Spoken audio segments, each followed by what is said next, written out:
13th of July, Rabbi Moore, Parsha Hashava with Rashi, Pinhas. Okay. It says, V'yom hamagefa al devar peor. So what, on the day? 1 second. V'yom.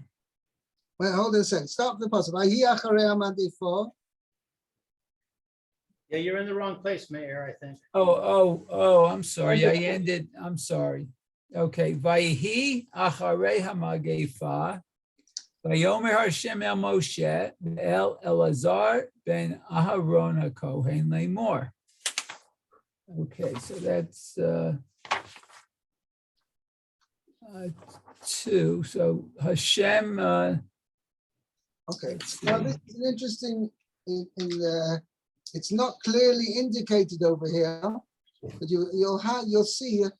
I don't know how it is in your formation. It's probably they have it as well.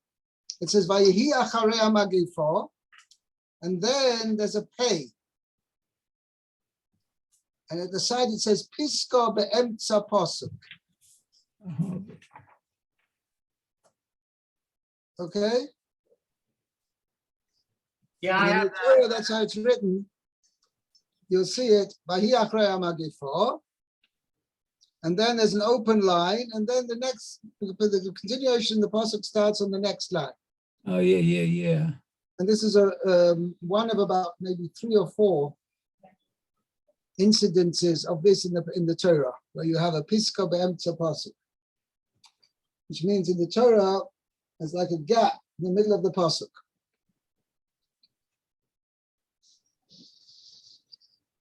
Okay.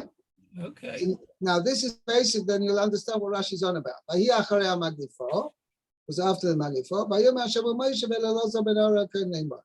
And then after that, Hashem said to Moshe and to Elazar, the son of Aaron, the Kohen, because Aaron was no longer alive, Lemor as follows, to say as follows.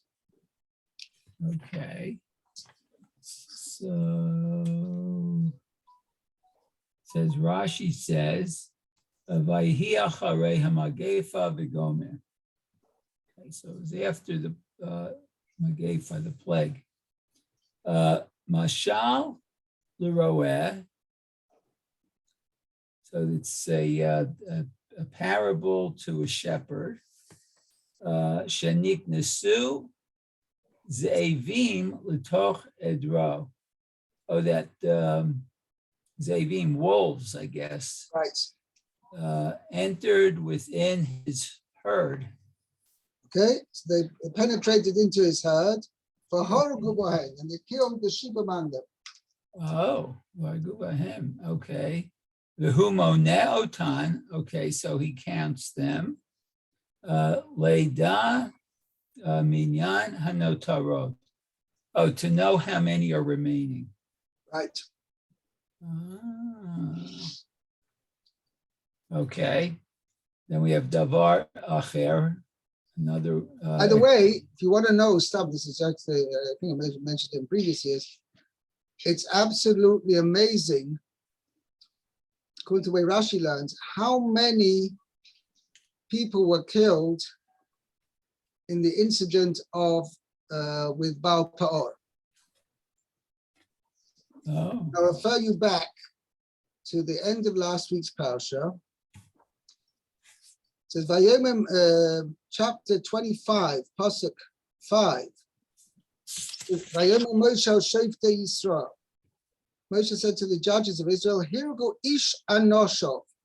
Each man shall kill his men.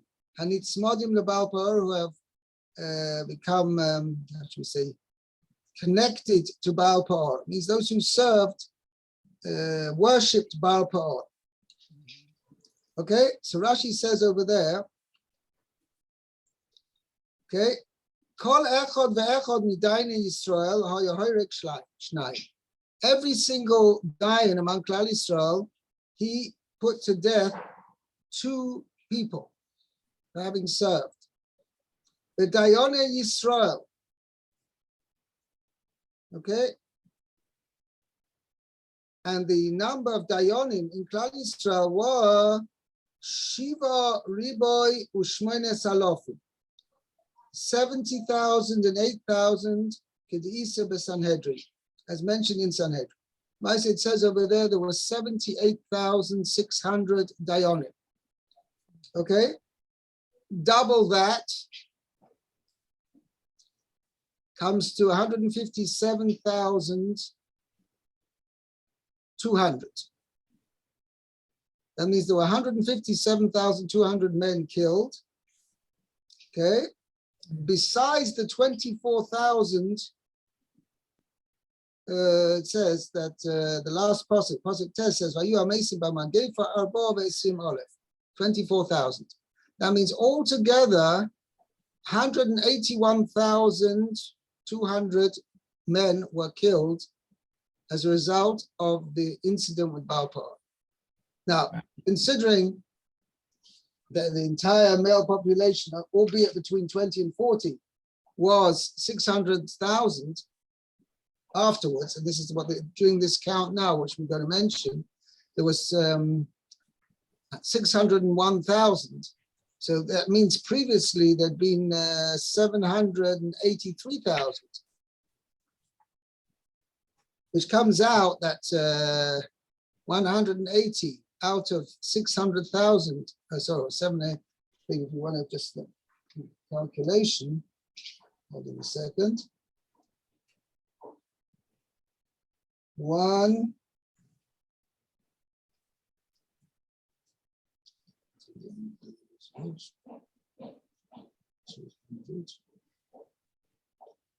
divided by 7.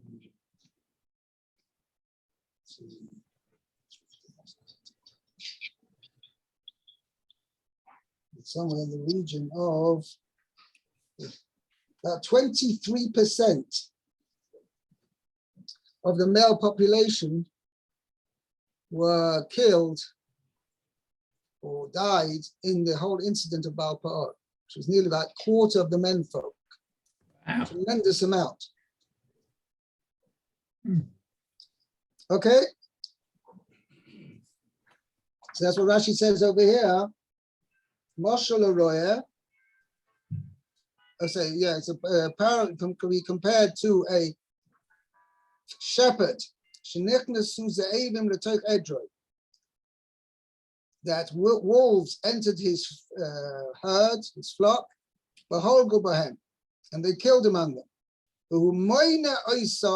And he counts them to know how many people are left. Okay? Okay, good. Davar acher. דבר אחר, כשיצאו ממצרים, נמסרו למשה, נמסרו לו בבניין, או במניין. Oh. Okay, they were handed over to him by number, because it says there were 600,000 men who came out. Kasheshmos Eref Ragli. Okay? Okay.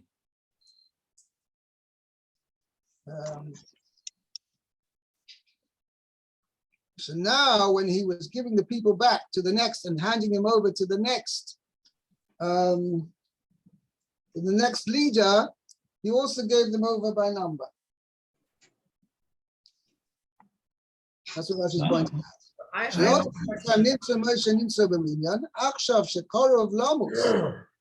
Coming near to die, and to give back his flock. They also gave them back by number. It's like how do you say that? Taking stock. I mean, you have to. So I don't understand this muscle. The alternative I get, but the muscle of the wolves, he counts them to know how many of those are remaining? Well, Hashem knows how many are remaining. So Right. what's So we had this before, that the idea when HaKadosh Baruch Hu asked to be counted, is a show to show that how much he holds them dear. HaKadosh Baruch Hu in Echanami doesn't need to count because he knows the number even without the counting. He just But to killed show us that he holds us dear, that's why he does it. I don't get it. He just killed a quarter of the people, and now he's showing how dear they are to him. At 11 o'clock. Now, whose fault was that? I could with. I mean, HaKadosh Baruch Hu didn't kill them, stam. Okay. They were obviously deserving to die.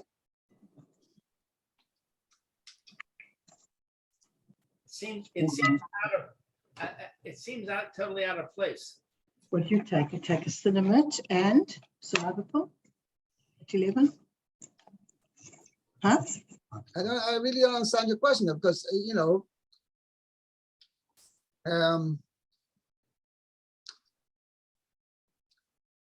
let me ask you. I mean, it's not quite. I'm doing it off the cuff, so therefore maybe it's not 100% good marshal.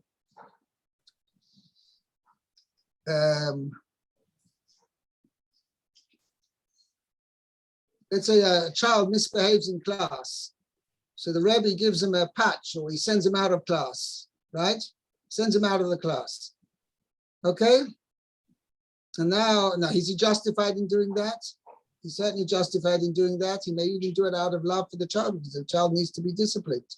Certainly in the realm of the class situation, he has to do that in order that this child shouldn't disrupt the class.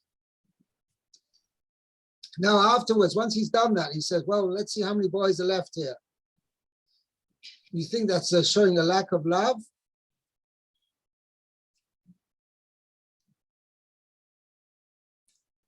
I mean, he himself sent the kid out of the class. What do you mean? Why are you counting how many kids are left? I see. Hashem needed to do what he had to do to discipline and punish Klal Yisrael. After that, he really had to stop. I've got to see how many are left. Okay, certainly the ones who were left, who had not necessarily sinned in the same way as obviously the people who were killed. That's for sure. Mela Coach Baruch Hu wanted to show his endearment to them. Okay, let's continue. Actually, I have to go soon because I have to leave in about 3 minutes. Okay, let's continue. Lou, Pasuk base. Seu es Rosh Kol Adas B'nai Yisrael Miben Esrim Shana V'mala Leves Avosam Kol Yotzei Tzava B'Yisrael. Okay, so take Seu means receive. What? Receive. Receive. Okay. Look in the Targum. It says kabilu. Means receive the total amount. Or in this sense, I mean, I'm translating literally receive, but it means the sense of calculate. Calculate the total amount of all the congregation of the Bnei Yisrael. 20 years old and up. To the house of their fathers. So Rashi is going to point out means according to the father's house, right? Meaning they're supposed to be they are, should we say, categorized. The people are put into different units according to their father's house. Kol Yotzei Tzava B'Yisrael. Army in Israel. Right. Those who are eligible to go to the army in Israel. Okay, Here's Rashi. Leves Avosam, according to their father's house, Al Shevet Ha'av Yis Yachasu. concerning the tribe of the father, Means that what's Yisyachasu? as their lineage is defined according to their father's house. Sorry, the father's tribe. Means they are registered. Every person is registered according to his father's Oh, yeah. tribe. Okay. Below okay. Achai, and not after the mother's tribe. Below So Achar, somebody- not after the mother. So somebody who, let's say his father was from Yehuda and his mother was from the tribe of Ruvain, even though technically as far as Jewishness is concerned, the mother is the one who's kover, the one who is decides. She's the deciding factor whether the child is Jewish or not. But as far as to which tribe the person belongs, he follows his father's tribe and not his mother's tribe. Okay, we'll have to stop here. And Very Bezrat good. Hashem, tomorrow we'll carry on. Okay, have a great day, everybody. Yeah. Thank you. Shkach.